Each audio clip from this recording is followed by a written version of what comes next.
Hello students, we will start trigonometry। तो particularly इसमें हम बात करने वाले हैं पॉजिटिव एंड नेगेटिव एंगल, और एक नई यूनिट आ जाती है 11th क्लास में एंगल के मेजरमेंट की। 10th क्लास तक हम एंगल को डिग्रीज में मेजर करते थे। जैसे ही हम 11th में आते हैं एक न्यू यूनिट इंट्रोड्यूस करेंगे जिसको हम बोलेंगे रेडियन, RADIAN, रेडियन। तो अब एंगल की और भी यूनिट्स होती हैं, मगर आपके जो सिलेबस में है उसमें ये दूसरी यूनिट है जिसको हम बोलेंगे रेडियन। तो हम 2 यूनिट की बात करेंगे एंगल की। तो सबसे पहले हम देखते हैं कि पॉजिटिव और नेगेटिव एंगल क्या होता है। तो हमने पूरे स्पेस को ये आपका इस तरीके से हमने डिवाइड कर लिया। ये हमारा वाई एक्सिस है, ये हमारा एक्स एक्सिस है,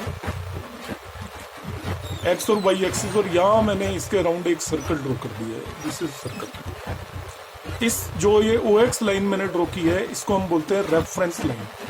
OX line is a reference line. इसको मैं डार्क कर देता हूँ। तो जो भी एंगल हम मेजर करेंगे यहीं से शुरू करेंगे, इसलिए इसको रेफरेंस लाइन बोलते हैं।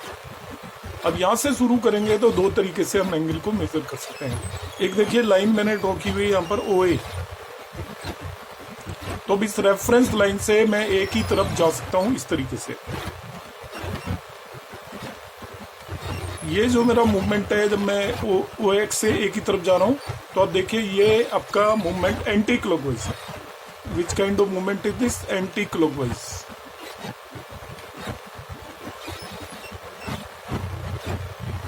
एक और लाइन देखिए मैंने OB ड्रॉ की हुई है। अब OB की तरफ, OB के पास मैं 2 तरीके से जा सकता हूँ। एक तो मैं सीधा ही यहाँ से OX से OB की तरफ चला गया, और जब मैं OB की तरफ गया हूँ तो आप देखिए अब ये जो मेरा मूवमेंट है it is clockwise. Clockwise movement है, जबकि मैं यहाँ से एक ही तरफ गया था तो एंटी क्लॉकवाइज मूवमेंट था।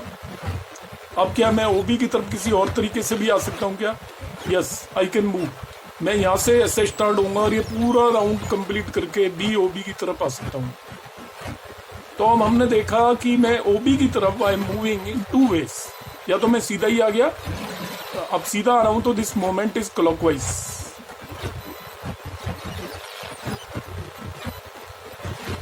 मगर मैं ऐसे आ रहा हूं तो ये आपका एंटी क्लॉकवाइज हो गया।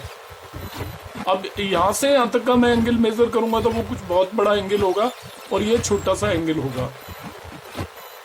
तो हम रेफरेंस लाइन से किसी भी लाइन तक या तो हम क्लॉकवाइज डायरेक्शन में भी जा सकते हैं और एंटी क्लॉकवाइज डायरेक्शन में भी जा सकते हैं। तो जब हम रेफरेंस लाइन से एंटी क्लॉकवाइज डायरेक्शन में किसी भी लाइन तक जाते हैं, जैसे यहाँ से OA की तरफ गया, तो जो भी एंगल मेजर होगा एंटी क्लॉकवाइज उसको हम पॉजिटिव एंगल बोलते हैं। जैसे सपोज ये हमने मेजर किया होता 30 degree, so this is +30 degree, positive angle बोलते हैं। तो रेफरेंस लाइन से एंटी क्लॉकवाइज मूवमेंट करके जहां तक भी हम जाएंगे जो भी एंगल आएगा वो पॉजिटिव एंगल होगा। अब जब एंटी क्लॉकवाइज को मैं पॉजिटिव बोल रहा हूं तो अब क्लॉकवाइज की तरफ आता हूं। ये मैंने एंगल क्लॉकवाइज मेजर किया है, सपोज ये 60 डिग्री है। तो यदि मैं क्लॉकवाइज कोई भी एंगल मेजर करूंगा तो वो आपका नेगेटिव एंगल होगा।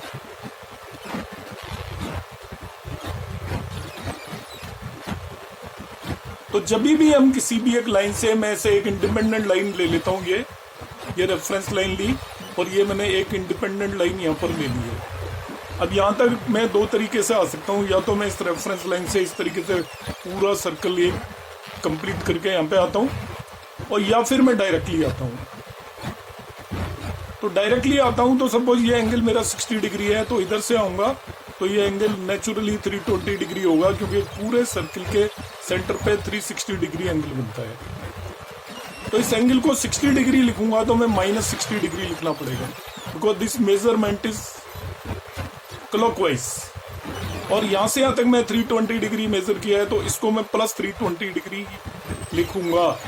तो सेम एंगल को आप प्लस भी लिख सकते हो और माइनस भी लिख सकते हो। आपको ये देखना है कि रेफरेंस लाइन से वहां तक पहुंचने के लिए आपका मूवमेंट यदि क्लॉकवाइज है तो एंगल नेगेटिव होगा, और मूवमेंट एंटी क्लॉकवाइज है तो एंगल पॉजिटिव होगा। इस चीज को आप ध्यान रखेंगे पर्टिकुलरली। ये मैंने आपको पॉजिटिव और नेगेटिव एंगल का कंसेप्ट बताया।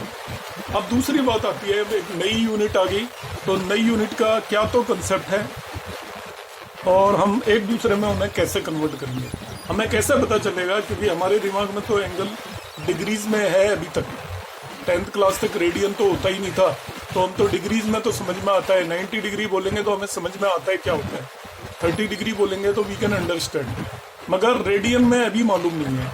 तो मैं आपको एक बेसिक फंडा बता रहा हूँ, सबसे ध्यान से समझ लीजिए। हमें मालूम है एक सर्कल यदि हम लेते हैं तो सर्कल के सेंटर पर, ये मैं एक सर्कल बना रहा हूँ, आप इसे देखिए जरा ध्यान से, इसी पे फोकस करिए। सेंटर पे जो टोटल एंगल सबटेंड होगा वो होता है आपका 360 डिग्री। मैं ऐसे एक लाइन बना दूं तो आपको पता है this is 180 and this is 180, total centre पे एंगल कितना सबटेंड होता है 360 डिग्री। तो अब इतना बार याद कर लीजिए, 360 डिग्री को 2 पाई रेडियन बोलते हैं, 2 पाई रेडियन।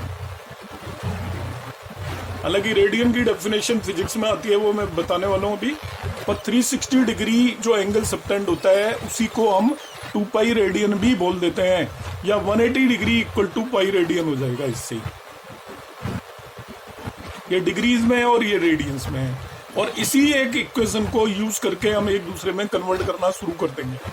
फॉर्मूले में बताऊंगा, मगर आपको बेसिक दिमाग में बिठा लीजिए, 180 डिग्री और पाई रेडियन एक ही बात है, या पाई रेडियन और 180 डिग्री एक ही बात है। आपसे कहे एंगल पाई रेडियन, आप कहोगे 180 डिग्री है। आपसे कहे 180 डिग्री, आप कहेंगे इट इज पाई रेडियन। तो 180 डिग्री और पाई रेडियन हमें बराबर पता चल गया, तो हम यूनिटरी मेथड से अब किसी भी डिग्री को रेडियन में और रेडियन को डिग्री में कन्वर्ट कर लेंगे। यदि आप इंटेलिजेंटली यूज कर रहे हो तो किसी फॉर्मूले की जरूरत नहीं है, एक छोटी सी लाइन याद कर लीजिए कि pi radian equal to 180 degree होता है, बस। जैसे हमें पता है 1 आवर में 60 मिनट्स होते हैं, तो मिनट्स को हम आवर में और आवर को मिनट्स में आराम से कन्वर्ट कर सकते हैं। ऐसे ही 180 डिग्री में पाई रेडियन होते हैं, तो रेडियन को मिनट्स में और रेडियन को डिग्रीज में और डिग्रीज को मिनट्स में कन्वर्ट कर लेंगे। 1 रुपी में 100 पैसे होते हैं, तो पैसे को हम रुपी में और रुपी को पैसे में कन्वर्ट कर लेंगे, बिल्कुल वैसे ही करना है। तो आप कोई फॉर्मूला नहीं भी लर्न करते हैं तो आप इसे यूज कर सकते हैं। अब आ जाती है, मैं ये पर्टिकुलर पोर्शन कवर कर देता हूँ, ये इसके फॉर्मूले मैं बताऊंगा आपको। उससे पहले एक और फॉर्मूला बता देता हूँ जो आपकी फर्स्ट एक्सरसाइज में यूज होने वाला है। What is this formula, let us see. ये एक सर्कल है, ये इसकी कोई भी एक आर्क है जिसकी लेंथ L है, अब और रेडियस ऑफ सर्कल R है। तो जो L लेंथ की R सेंटर पे जो एंगल सबटेंड करेगी थीटा, ये थीटा इन रेडियंस, थीटा होगा इन रेडियंस, ये याद रखना है, ये रेडियंस में होगा। It is equal to length of arc divided by radius होता है। इस फॉर्मूले पे बेस आपके काफी सारे क्वेश्चंस हैं। इस पर्टिकुलर फॉर्मूले के लिए मैं 3 बातें जो बता रहा हूं उसे ध्यान से समझना है आपको। इस फॉर्मूले को जब लगाएंगे तो जो थीटा होगा उसे डिग्रीज में नहीं रखेंगे, पहली बात, उसको रेडियन में रखना है। दूसरी बात जो आप नोट करेंगे, ये थीटा यदि आपका आंसर में आता है, मतलब आप थीटा की वैल्यू जब रख रहे हैं खुद, तो आपको रेडियंस में रखनी है, डिग्रीज में नहीं रखनी। फर्दर कैलकुलेट करने पर ये फॉर्मूला लगा के जो थीटा आएगा वो रेडियंस में आएगा, डिग्रीज में नहीं आएगा। तो इस पर्टिकुलर फॉर्मूले में थीटा का डिग्री से कोई भी कंसर्न लेना देना नहीं है। इसको आपने ऑलवेज थीटा को रेडियंस में ही लेना है, और इट इज इक्वल टू होगा length of arc divided by radius, मतलब length of this arc divided by this radius. तो यहाँ पे दूसरी बात ये ध्यान रखनी है, लेंथ ऑफ आर्क और रेडियस की यूनिट सेम होनी चाहिए। एक चीज मीटर में, दूसरी सेंटीमीटर में, ऐसा नहीं। दोनों को आप मीटर में लेंगे, दोनों को सेंटीमीटर में लेंगे, इन दोनों की यूनिट एक दूसरे से कैंसिल आउट होनी चाहिए। तो थीटा इन रेडियंस का ये फॉर्मूला है। अब आप कहेंगे थीटा इन डिग्रीज दे रखा है, तो हम क्या करेंगे? कोई बात नहीं, थीटा इन डिग्रीज दे रखा हो तो यही फॉर्मूला हो जाएगा। थीटा इन डिग्रीज है, ध्यान रखना, इनटू 180 अपॉन पाई कर दो आप।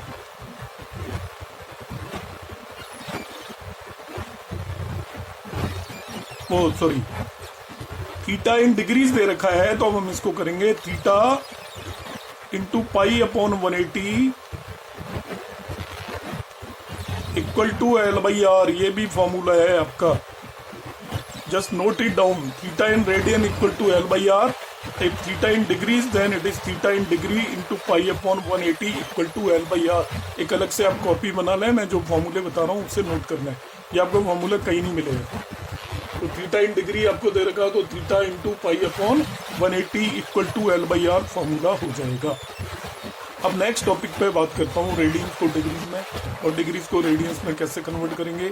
यदि एंगल रेडियंस में दे रखा है तो डिग्रीज में कन्वर्ट करने के लिए उसको 180 अपॉन पाई से मल्टीप्लाई कर देंगे। X radian is equal to X into 180 upon pi, वो इसी चीज से आया है जो मैंने आपको अभी समझाया था। X radian equal to, you just learn it, x into 180 upon pi degrees, ऐसे ही x degree equal to x into pi upon 180 radians. मतलब जब रेडियन में दे रखा हो, डिग्री में कन्वर्ट करना हो तो 180 अपॉन पाई से मल्टीप्लाई करेंगे। डिग्रीज में दे रखा हो और रेडियन में कन्वर्ट करना हो तो पाई अपॉन 180 से मल्टीप्लाई करेंगे। जस्ट देखिए, अब ये 30 डिग्रीज दे रखा है डिग्रीज, इसको रेडियन में कन्वर्ट करना है तो पाई अपॉन 180 से मैंने मल्टीप्लाई किया, 30 इंटू पाई अपॉन 180। 30 से 180 कैंसिल आउट हो गया, ये पाई बाई 6 रेडियन होगा।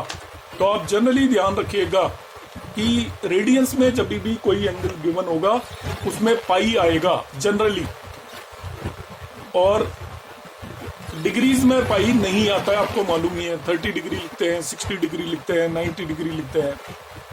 अब आ जाइए, like it is given pi by 6 radian दे रखा है, इसको मुझे डिग्रीज में कन्वर्ट करना है। तो देखिए, रेडियन से डिग्री में कन्वर्ट करने के लिए हम उसको 180 अपॉन पाई से मल्टीप्लाई कर देते हैं। तो पाई बाई 6 रेडियन दे रखा है, डिग्री में कन्वर्ट करना है तो 180 अपॉन पाई से मल्टीप्लाई कर दीजिए, पाई से पाई कैंसिल आउट हो जाएगा, देख लीजिए वापिस से 30 डिग्री आ गया। तो ये दो फॉर्मूले आपको याद होने चाहिए। एक और चीज मैं इसमें अब रिपीट कर रहा हूँ, डायरेक्ट आपको समझना है, how to understand without applying any formula, कि डिग्रीज में कोई भी आपको एंगल दे दिया उसको रेडियंस में कैसे हम कन्वर्ट करेंगे।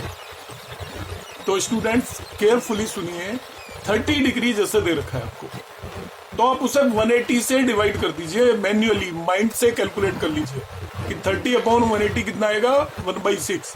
तो वो पाई लगा दीजिए, पाई बाई 6 रेडियन हो जाएगा।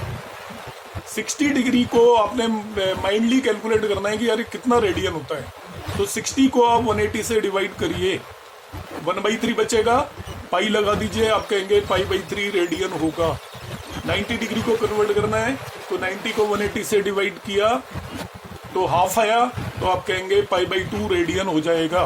तो कोई भी एंगल डिग्री में दे रखा है उसे आप 180 से डिवाइड करें, जो भी फ्रैक्शन आएगा पाई लगा दें साथ में, उतना रेडियन होता है। डायरेक्टली करने का तरीका है। 45 डिग्री दे दिया तो आपको 45 को 180 से डिवाइड करेंगे, मेंटली 1/4 आएगा, मतलब पाई बाई 4 हो गया। जो भी फ्रैक्शन आता है न्यूमरेटर में पाई मान लीजिए। 30 डिग्री को कन्वर्ट करना है तो आप लिखोगे 30 अपॉन 180, 1/6 बचा, it means it will be pi by 6 radian.